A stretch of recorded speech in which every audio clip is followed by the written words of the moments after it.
I want to talk about the Kansas City Chiefs and why they've been so successful in their quest for their third straight Super Bowl. Okay, the low hanging fruit is obviously the referees. They get less penalties a game, they get less penalties yards a game. Every time Mahomes gets touched, it's a roughing the passer, yada, yada. That's low hanging fruit. That's what the casuals would have you believe is the reason the Chiefs are so successful. All the referees. And you know what? Accountability time.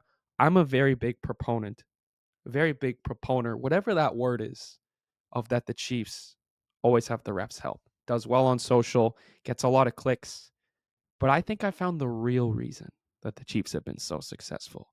And it's something that for whatever reason, the ESPNs, the Fox Sports, the NFL networks, all these football analysts never have picked up on. And I think I figured it out. And I want to share it with you all today. The reason the Kansas City Chiefs are so successful is because they force their opponents to make uncharacteristic mistakes. Now, what does that mean? Uncharacteristic. That's a big word. Let's unpack it. But let's go all the way back to the AFC Divisional Championship game back in 2024. Do you guys remember that game? The Bills at home against the Chiefs, a spot for them to beat their rivals and go to the AFC Championship against Baltimore on their quest for a Super Bowl. Let's go to the fourth quarter of that game. Do you guys remember Josh Allen threw a beautiful ball? Stephon Diggs, who has some separation from the corner, and what does he do? He drops it. Not only does he drop it, it goes right through his hands. Stephon Diggs, all pro wide receiver, one of the best wide receivers in the NFL for the last few years, drops a beautiful ball thrown right in the breadbasket, which would have put the Bills up. Okay? Do you remember how that game ended? The Bills in a position to tie the game and send it to overtime to avenge their overtime loss to the Chiefs a few years ago in the playoffs. And what happens? Tyler Bass misses the kick. Now, Tyler Bass hasn't been the most accurate kicker this NFL season. But how is it that the Bills' number one receiver and one of the best receivers in the NFL drops a very easy pass, not being defended like, super in coverage, and the kicker, Tyler Bass, misses a field goal? Okay? Now keep that in mind. Let's flash forward to the week after. Chiefs taking on the Ravens in Baltimore. Baltimore, the favorite. This is their chance. Lamar's got his ticket punched to this first Super Bowl. And what happens?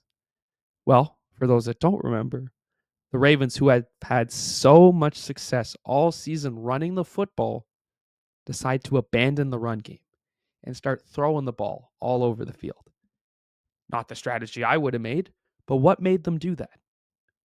One of the biggest plays in that game, as I'm sure you remember, Lamar Jackson throws a ball into triple coverage and gets picked off. The Chiefs go on to win that game, back-to-back Super Bowls. We all know the story. Now let's flash forward to week 1 of this NFL season. The Chiefs take on the Ravens in a rematch of the AFC Championship game.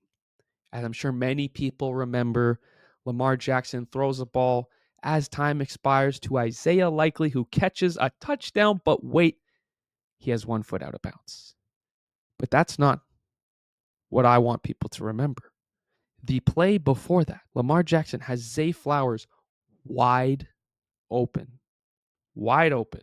in the end zone for a touchdown. And for whatever reason, he completely misses him. Now, 3 instances of teams making uncharacteristic mistakes that 9 games out of 10, these plays that should have been made aren't made.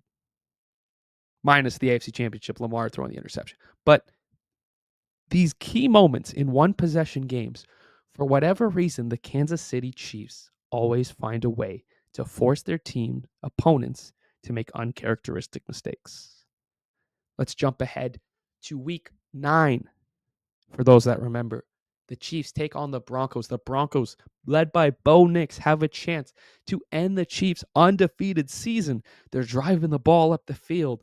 A field goal will win them the game. They line up for the field goal, and it's blocked.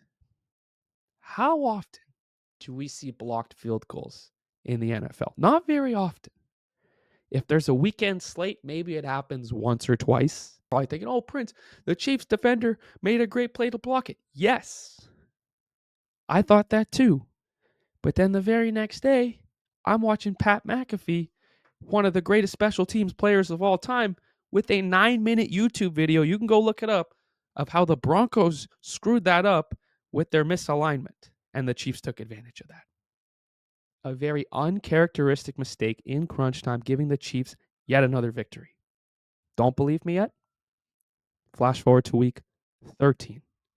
The Chiefs taking on the Raiders, led by Aiden O'Connell. Somehow, the Raiders are in this game and have a chance to win this game. They get to field goal range, and what happens?